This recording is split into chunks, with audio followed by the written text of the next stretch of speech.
Rumah tusuk sate ini sering dikaitkan dengan nasib buruk, terus penghuninya itu sulit rezeki, sering sakit, atau mengalami konflik keluarga.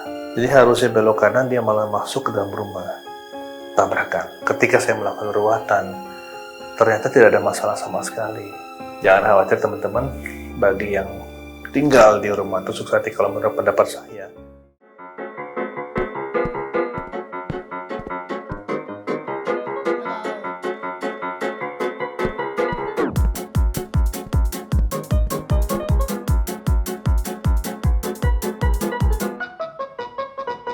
rumah tusuk sate adalah rumah yang terletak tepat di ujung jalan atau di persimpangan yang langsung menghadap jalan yang lurus. Ya, posisi ini sering kali dianggap kurang baik, terutama dalam pandangan tradisional masyarakat kita. Kenapa bisa seperti itu? Karena dalam pikiran masyarakat Indonesia, kalau rumahnya langsung bertabrakan sama jalan utama, sudah pasti sial, pasti angker, pasti seret rezekinya. Nah, mitos ini diyakini berakar dari pandangan Feng Shui. Tapi saya tidak menyalahkan Feng Shui-nya, ini diyakini orang. Ya, belum tentu Feng Shui-nya mengarahkan seperti itu ya. Sebuah ilmu Tiongkok kuno yang mengatur keseimbangan energi di sekitar tempat tinggal. Dalam Feng Shui, posisi rumah tusuk sate dianggap sebagai jalur energi negatif yang langsung masuk ke dalam rumah, seperti panah yang menusuk ya. Ini rumah, ini tanah, ini jalan. Cuk belokan. Jadi rumah kita tuh berhadapan langsung sama jalan. Nah, di Indonesia, rumah tusuk sate ini sering dikaitkan dengan nasib buruk, terus penghuninya itu sulit rezeki, sering sakit, atau mengalami konflik keluarga.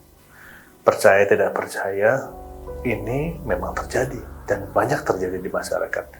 Ketika penghuninya sering sakit, kemudian ada kerabatnya yang bilang, ini karena rumah kamu adalah rumah tusuk sate. Posisi rumah yang langsung menghadap jalan memang dianggap memiliki atau membawa energi tabrakan yang tidak baik. Nah, ada cerita nih. Cerita yang cukup populer tentang sebuah rumah tusuk sate maksudnya. Yang katanya penghuninya sering pindah-pindah karena merasa tidak betah. Ada juga yang mengatakan bisnis mereka selalu gagal karena tinggal di rumah seperti ini. Kenapa bisa seperti itu? Karena ada beberapa banyak penjelasan mengenai tusuk sate ini. Kenapa bisa begitu horor ya? Kalau saya lihat dari sisi ilmiah ya, posisi rumah yang tusuk sate memang memiliki beberapa kelemahan praktis ya. Misalnya rumah seperti ini sering terkena sorotan lampu, khususnya lampu kendaraan di malam hari. Suara-suara bising dari lalu lintas sehingga risiko kecelakaan kendaraan melaju ke arah rumah langsung. Jadi banyak kasus juga rumah yang tusuk sate, mereka itu tidak sempat belok. Jadi kendaraannya itu kalau malam hari kebetulan dia bawa mobil atau motornya itu dengan ngantuk, jadi harusnya belok kanan, dia malah masuk ke dalam rumah. Tabrakan, menabrak pagar dan segala macam. Nah, ini sangat mempengaruhi psikologis dari penghuninya. Percaya pada mitos seperti ini dapat menimbulkan sugesti negatif, teman-teman.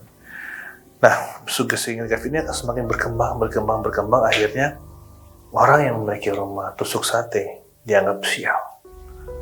Nah, kemudian mempengaruhi cara mereka memandang setiap kejadian, sehingga masalah kecil pun akan dianggap ini sial. Ini karena kita tinggal di rumah yang tusuk sate.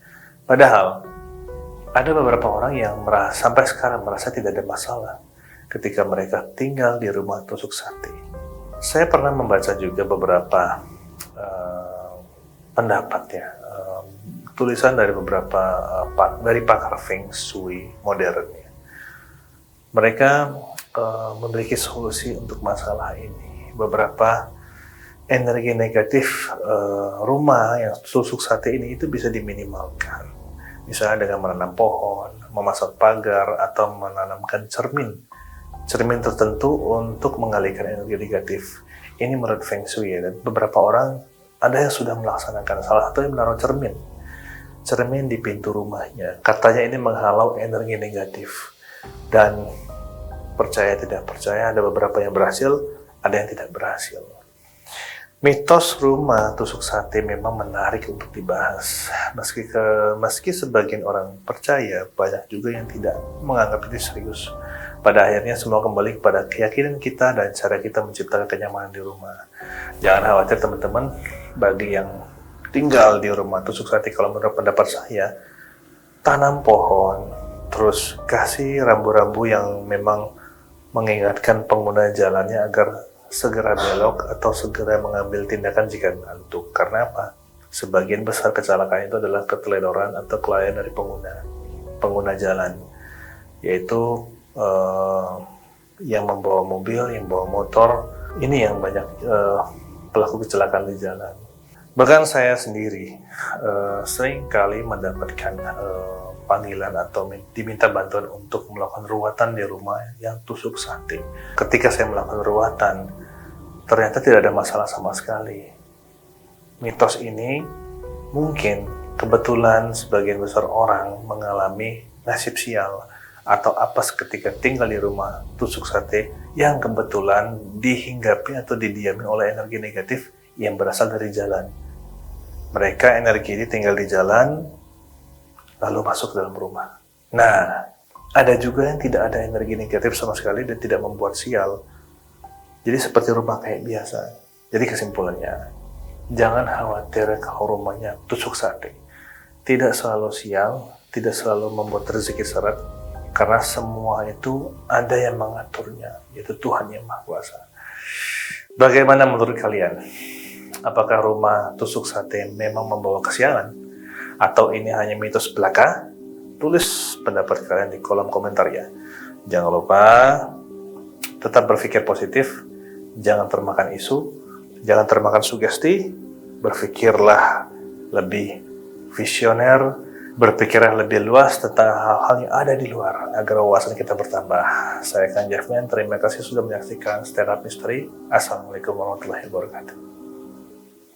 Nah teman-teman, jangan lupa untuk join member eksklusif Kang Jeffman di Instagram saya. Jadi caranya cukup klik subscribe, kemudian berlangganan setiap bulan. Wah, benefitnya banyak banget loh. Jadi tidak hanya mantengin story-story saya, enggak. Jadi ketika teman-teman sudah berlangganan menjadi member eksklusif Kang Jeffman, pertama benefitnya, teman-teman dapat jadwal sharing konsultasi spiritual di grup itu, di grup member itu setiap hari Senin dan hari Jumat, mulai dari jam 6 pagi sampai jam 5 sore. Benefit kedua, teman-teman dapat jadwal untuk ikut terapi online, ruwatan online, untuk pengasihan, untuk booster aura, booster energi dan segala macam. Ruwatan rumah, pembersihan rumah, ruqyah rumah, itu sebulan itu 2 kali, di awal sama di akhir. Dan yang ketiga benefitnya nih, ya teman-teman dapat materi pelatihan untuk meningkatkan kebatinan. Keren nggak? Dan ada lagi loh, yang keempat benefitnya ini paling keren. Teman-teman kalau suka membeli produk Kang Jeffman, ada spray, ada minyak, ada gelang albangka, ada parfum dan segala macam, itu dapat diskon 30% dan ordernya khusus lagi. Jadi tidak melalui marketplace yang sudah ada saat ini. Ya, nah, ayo join menjadi member eksklusif Kang Jeffman di Instagram. Cukup subscribe dan berlangganan. Terus nikmati tuh benefit-benefitnya.